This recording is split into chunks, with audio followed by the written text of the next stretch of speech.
A woman's brooch in a 1920 photo looks ordinary, but zooming in reveals a hidden symbol. Antique appraiser Catherine Moore had spent 15 years evaluating estate collections, but the ornate jewelry box she found at the Hartford, Connecticut estate sale immediately caught her professional attention.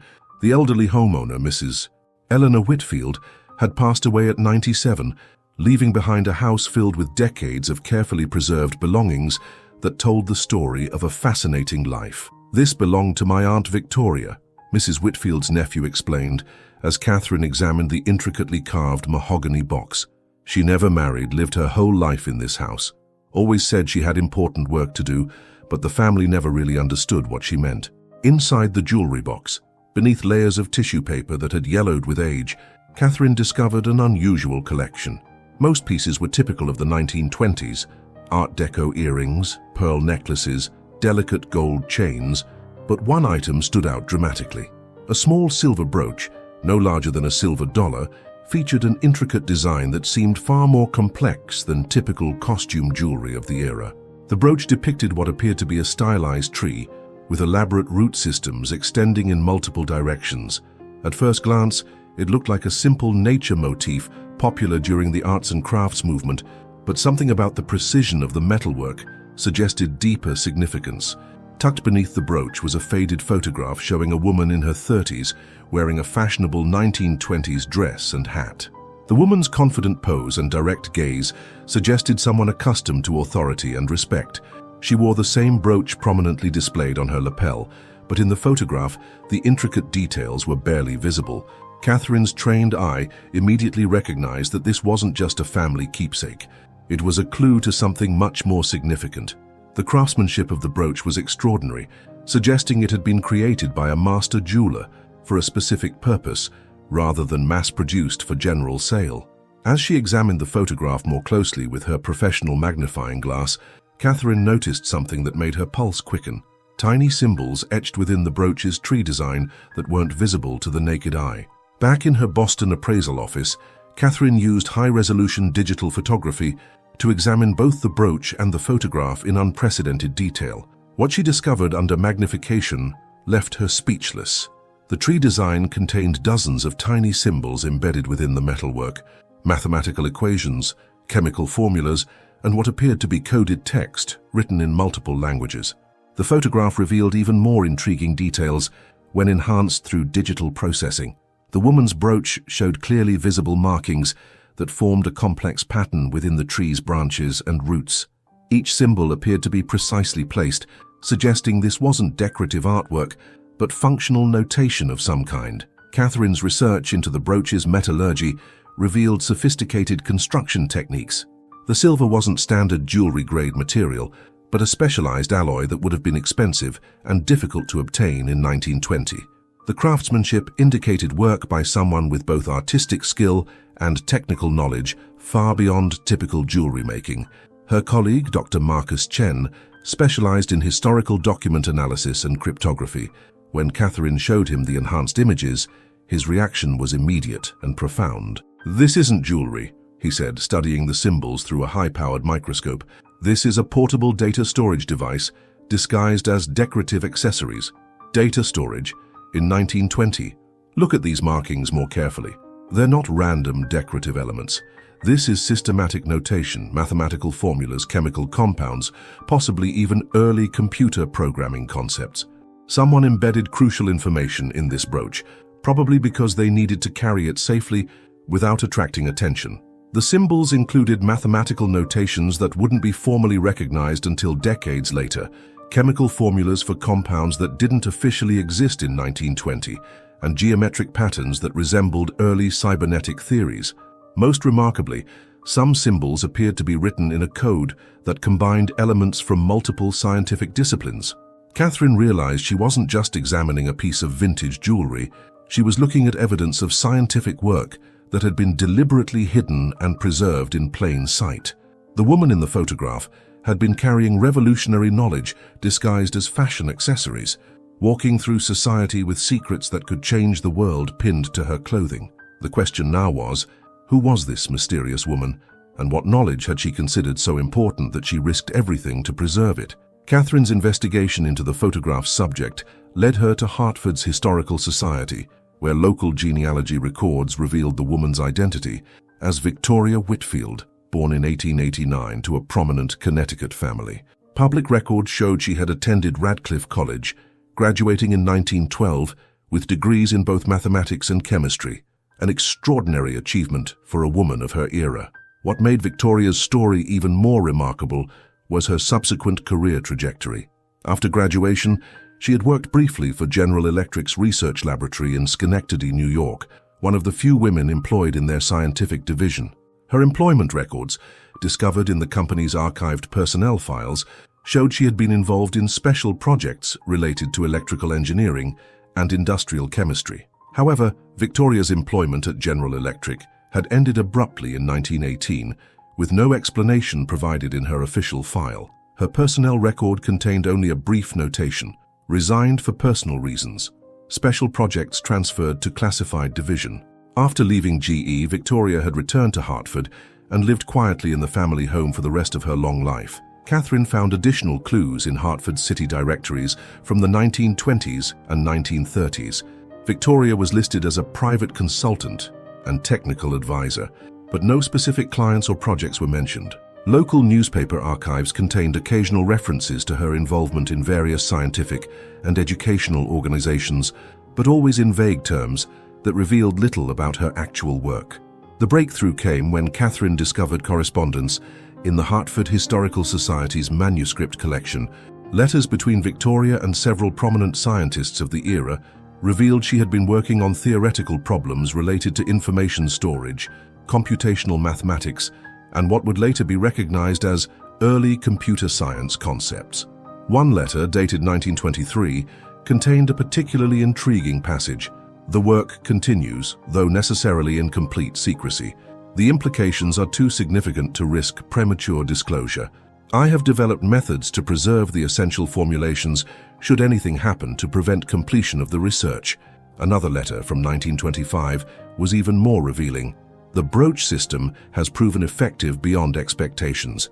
All crucial data is now safely embedded and virtually undetectable. Future researchers will have everything they need, provided they know how to properly interpret the coding system. Catherine realized that Victoria Whitfield had been decades ahead of her time, developing information storage and computational theories that wouldn't be formally recognized until the computer age. Catherine's research revealed that Victoria hadn't been working alone. The letters in the Hartford Historical Society collection showed she had been part of a secretive network of scientists and mathematicians who were exploring revolutionary concepts decades before the world was ready to accept them. This group included several individuals who would later become famous for their contributions to computer science, information theory, and advanced mathematics. Dr. Margaret Fleming, a physicist from Mount Holyoke College, had been one of Victoria's closest collaborators. Their correspondence revealed they had been working together on theoretical problems related to mechanical computation and information encoding. Dr. Fleming's letters mentioned the jewelry project multiple times, suggesting that Victoria's brooch was part of a larger system for preserving and transmitting scientific knowledge. Another collaborator was Professor James Morrison from Harvard University, who specialized in advanced mathematics and had been secretly developing early concepts related to binary coding and logical computation. His letters to Victoria contained complex mathematical formulas and references to portable notation systems that could preserve crucial calculations without attracting unwanted attention from academic or government authorities. The most intriguing correspondence came from Dr. Sarah Chen, a chemist who had worked for DuPont before establishing her own private laboratory.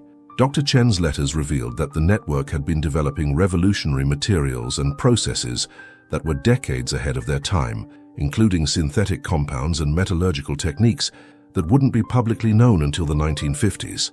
What became clear from the correspondence was that this group of scientists had been working in complete secrecy because their research had implications that could be dangerous if it fell into the wrong hands.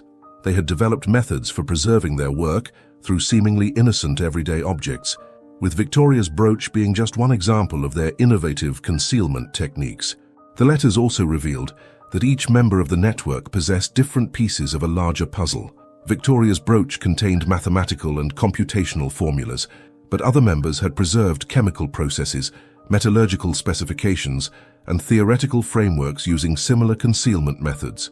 Only by bringing all the pieces together could the complete scope of their revolutionary work be understood. Catherine realized she had stumbled upon evidence of one of history's most sophisticated and secretive scientific collaborations, hidden in plain sight for over a century. Working with Dr. Chen and a team of specialists from MIT, Catherine began the painstaking process of decoding the symbols embedded in Victoria's brooch.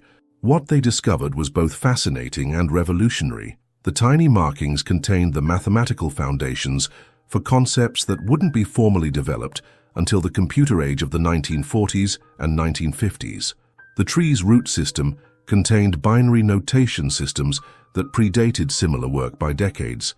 The trunk featured geometric algorithms that resembled early programming logic, while the branches held mathematical formulas for calculating complex computational processes.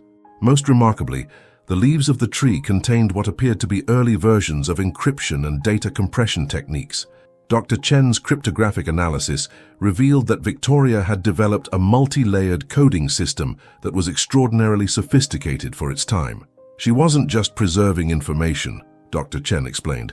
She was creating a secure storage and transmission system that could protect sensitive data while hiding it in plain sight. This is essentially early cybersecurity theory, developed decades before anyone else was thinking about these problems. The chemical formulas embedded in the brooch were equally advanced. They described synthetic materials and industrial processes that could have revolutionized manufacturing, electronics, and metallurgy if they had been developed in the 1920s. Some formulas related to semiconductor properties and electrical conductivity that wouldn't be commercially exploited until the transistor age. Perhaps most remarkably, Victoria had somehow anticipated the need for computational devices and had developed theoretical frameworks for mechanical calculation machines that could process information using the mathematical principles she had encoded in the brooch. Her work represented a complete theoretical foundation for what would later become computer science. The team's analysis also revealed that Victoria's coding system had been designed to be modular and expandable. Each symbol could be combined with others to create more complex meanings, and the overall design allowed for virtually unlimited information storage within a small physical space. She had essentially created a biological model for information technology, using organic forms to disguise revolutionary computational concepts. As the team worked to decode more of the brooch's hidden information, they began to understand the true scope of Victoria's genius. She hadn't just been ahead of her time, she had been operating on a completely different level of scientific understanding, developing concepts that still seemed advanced by contemporary standards. As Catherine and her team delved deeper into Victoria's encoded formulas, they discovered why her work had been kept secret for so long. The mathematical and chemical processes described in the brooch weren't just theoretical concepts. They were practical instructions for creating technologies that could be extremely dangerous in the wrong hands. The metallurgical formulas, when fully decoded, described methods for creating materials with properties that could be used for both beneficial and destructive purposes. The computational frameworks contained algorithms that could be applied to code breaking, surveillance, and information warfare decades before such concepts were formally recognized as security threats. Dr. Chen's analysis revealed that Victoria and her collaborators had been aware of these dangers from the beginning. Hidden within the brooch's design were several warning symbols and safety protocols that indicated the information should only be used by qualified scientists with appropriate ethical guidelines. Victoria had essentially created an early version of scientific ethics guidelines embedded directly into her preserved research. The correspondence found in Hartford revealed that the secretive network of scientists had been motivated partly by their awareness that their discoveries could be misused. In a letter dated 1924, Victoria had written, "The power inherent in these discoveries demands the highest level of responsibility. We must preserve the knowledge for future generations while ensuring it cannot be exploited by those who would use it for harmful purposes." Another letter revealed that the network had developed an elaborate system for validating the character and intentions of anyone who might eventually decode their hidden research.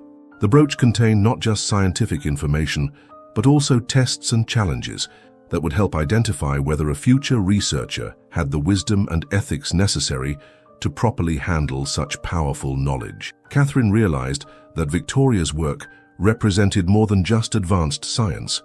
It was a sophisticated attempt to bridge the gap between scientific discovery and social responsibility. Victoria had been grappling with questions about the relationship between knowledge and power that wouldn't become central to scientific discourse until the atomic age. The team also discovered that Victoria's network had been monitoring political and social developments throughout the 1920s and 1930s, trying to determine when it might be safe to reveal their discoveries.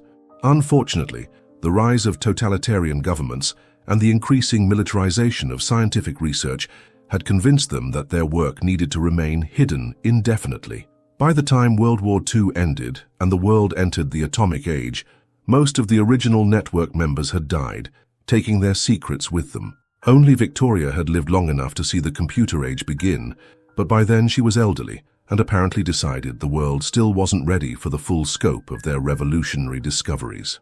Chapter 7. The Network's Extent. Catherine's investigation expanded as she tracked down references to other members of Victoria's secretive scientific network. What she discovered was astonishing in its scope and sophistication. The group hadn't been limited to just a few individuals working in isolation. It had been a comprehensive network spanning multiple universities, research institutions, and private laboratories across the United States and Europe. Dr. Margaret Fleming's personal papers, preserved at Mount Holyoke College, revealed that she had developed her own concealment methods for preserving revolutionary research. Fleming had embedded crucial formulas into the design of decorative pottery, creating what appeared to be artistic ceramics that actually contained sophisticated chemical and physical equations encoded in the glazing patterns and structural elements. Professor Morrison's work at Harvard had been similarly concealed. His mathematical breakthroughs had been preserved in architectural drawings for buildings that were never constructed, with computational algorithms disguised as structural engineering calculations. These drawings, stored in Harvard's architectural archives, had been overlooked for decades because they appeared to be conventional building plans rather than revolutionary mathematical concepts. Dr. Sarah Chen's contributions were perhaps the most extensive. Her private laboratory records, discovered in her family's estate, showed she had developed an entire library of chemical formulas and metallurgical processes embedded in everyday household objects. Decorative metalwork, jewelry designs, and even kitchen utensils had been crafted to contain crucial technical information that could revolutionize industrial processes. The network's correspondence revealed they had been inspired by historical examples of knowledge preservation during periods of persecution and suppression. They had studied how ancient libraries had protected important texts during invasions, how medieval scholars had preserved classical knowledge during dark ages, and how various cultures had embedded crucial information in art, crafts, and cultural traditions. What made their approach unique was the systematic nature of their concealment methods. Each member specialized in different encoding techniques, but all followed common principles that would allow future researchers to recognize and decode the hidden information. They had created a comprehensive system for preserving revolutionary scientific knowledge that could survive political upheavals, wars, and social changes. The network had also developed methods for verifying the authenticity of their hidden research and protecting it from misinterpretation or misuse. Complex authentication systems were embedded alongside the scientific information, ensuring that only qualified researchers with appropriate knowledge and ethics could access and understand the full scope of their discoveries. Catherine realized that Victoria's brooch was just one small piece of what might be the most sophisticated knowledge preservation system ever created, hidden in plain sight throughout American society for over a century. Chapter 8. Modern Implications. As Catherine and her research team worked to understand the full scope of Victoria's network, they began to realize the profound implications their discoveries could have for contemporary science and technology. The formulas and processes encoded in the brooch weren't just historically interesting, they contained solutions to problems that modern researchers were still struggling to solve. The computational algorithms Victoria had developed were remarkably similar to advanced artificial intelligence concepts that were currently at the cutting edge of technology research. Her mathematical frameworks for information processing and data compression could potentially revolutionize computer science and telecommunications. Some of her theoretical work seemed to anticipate quantum computing concepts that were only beginning to be explored in contemporary laboratories. The chemical and metallurgical processes were equally revolutionary. Dr. Chen's analysis suggested that Victoria's formulas could lead to the development of new materials with properties that could advance everything from renewable energy systems to medical devices. Her work on synthetic compounds anticipated molecular engineering techniques that were currently being developed by pharmaceutical and materials science companies. Perhaps most remarkably, Victoria's integrated approach to preserving and protecting scientific knowledge offered solutions to contemporary problems in information security and ethical technology development. Her methods for embedding authentication and safety protocols directly into scientific data could help address current concerns about artificial intelligence safety and the responsible development of powerful technologies. Catherine arranged a confidential meeting with Dr.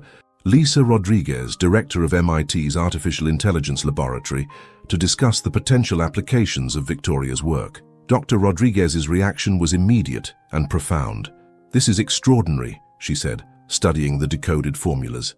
She was working on problems that we're just beginning to understand today. Some of these approaches could accelerate our research by decades.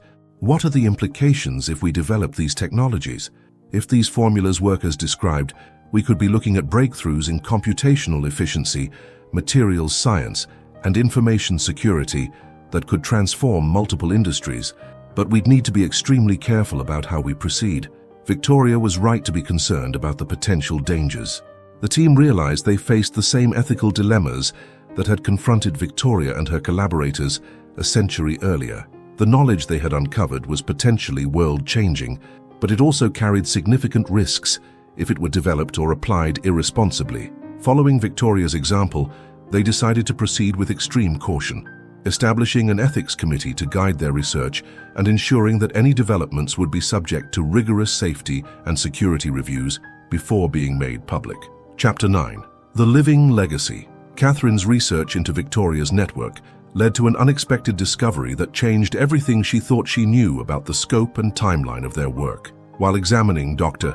Chen's laboratory records more carefully, she found evidence that the network hadn't disbanded in the 1940s, as she had assumed. It had continued operating in secret, passing their knowledge and methods to carefully selected successors across multiple generations. The evidence came in the form of coded references in Dr. Chen's later correspondence, mentioning meetings with young associates and new guardians who were being trained to continue the work. These references suggested that the network had evolved into a multi-generational organization dedicated to preserving and gradually introducing revolutionary scientific concepts when the world was ready to receive them safely. Catherine realized that some of the greatest technological advances of the past century might have been influenced by Victoria's network, introduced gradually through their hidden successors rather than developed independently. This would explain why certain breakthroughs had seemed to emerge simultaneously from multiple sources, and why some technological developments had progressed faster than might have been expected based on the apparent state of scientific knowledge at the time. Her investigation led her to Dr. Elizabeth Morrison, a prominent computer scientist at Stanford University who shared the same surname as Professor Morrison from Harvard. When Catherine contacted her with questions about her family history, Dr. Morrison's response was both surprising and enlightening. "I've been waiting for someone like you to come forward," Dr. Morrison said during a confidential phone conversation. "My great-grandfather left detailed instructions that I should watch for researchers who discovered the jewelry coding system. He said that when that happened, it would be time to reveal the next phase of the preservation project." Dr. Morrison explained that she had been raised knowing about the network's existence and had dedicated her career to continuing their work through conventional academic channels. Her research into artificial intelligence and quantum computing had been guided by theoretical frameworks that had been passed down through her family for generations, originally developed by Victoria's network in the 1920s. "The knowledge was never lost," Dr. Morrison continued. "It was carefully preserved and gradually introduced into mainstream science through multiple channels over many decades. My great-grandfather and his colleagues understood that revolutionary changes needed to happen slowly to be safe and sustainable." Catherine realized that Victoria's brooch hadn't just been a historical artifact, it had been a key designed to unlock a living legacy that had been shaping technological development for over a century. The network's influence extended far beyond their original work, continuing to guide scientific progress through their intellectual descendants. Chapter 10. The Circle Complete. The revelation of the network's continued existence led to Catherine being invited to a gathering that would have seemed impossible just months earlier. In a private conference room at the Smithsonian Institution, she met with representatives of the modern continuation of Victoria's original network, scientists, researchers, and academics who had been carrying forward the work for generations while waiting for the right moment to reveal their true heritage. Dr. Morrison introduced Catherine to colleagues whose families had been part of the network for decades. Dr. Michael Fleming, Margaret Fleming's great-nephew, had become a leading expert in materials science while secretly developing technologies based on formulas preserved in his great-aunt's ceramic work. Professor Sarah Chen Williams, descendant of Dr. Sarah Chen, had revolutionized chemical engineering while drawing on knowledge that had been hidden in household objects for over a century. "We've been operating in plain sight for generations," Dr. Fleming explained. "Our families understood that the most effective way to introduce revolutionary concepts was through gradual integration into mainstream scientific research. We've been publishing papers, developing technologies, and training new researchers while carefully managing the pace of discovery to ensure safety and stability." The modern network had evolved far beyond Victoria's original vision. They had developed sophisticated methods for monitoring global political and social conditions, determining when specific technologies could be safely introduced, and ensuring that powerful knowledge remained in responsible hands. Their influence extended through multiple universities, research institutions, and technology companies worldwide. Catherine learned that her discovery of the brooch had been anticipated and welcomed by the network. Victoria's coding system had been designed to serve as a test. Only researchers with the right combination of curiosity, skill, and ethical awareness would be able to decode the hidden information and follow the trail to its ultimate conclusion. Victoria wanted to ensure that when the full scope of the network's work was finally revealed, it would be to people who could understand both its potential and its responsibilities, Dr. Chen Williams explained. "Your investigation has demonstrated exactly the kind of approach she hoped would eventually unlock these secrets." The network offered Catherine the opportunity to join their work, continuing Victoria's legacy while helping to guide the careful introduction of technologies that could benefit humanity while minimizing potential dangers. Her skills as a historical researcher and her demonstrated ethics made her exactly the kind of person the network had been hoping to recruit. Standing in the Smithsonian conference room, holding Victoria's brooch and surrounded by the intellectual descendants of a brilliant woman who had been decades ahead of her time, Catherine felt the weight of both history and responsibility. The simple piece of jewelry that had caught her attention at an estate sale had led her to discover one of the most remarkable stories of scientific vision, courage, and dedication ever preserved. Victoria's brooch would take its place in the Smithsonian's collection, where it would serve as a testament to the power of knowledge, the importance of ethics in scientific research, and the extraordinary lengths to which dedicated people will go to preserve hope for future generations. The hidden symbol had finally revealed its secrets, but more importantly, it had ensured that Victoria's legacy would continue to shape the world for generations to come.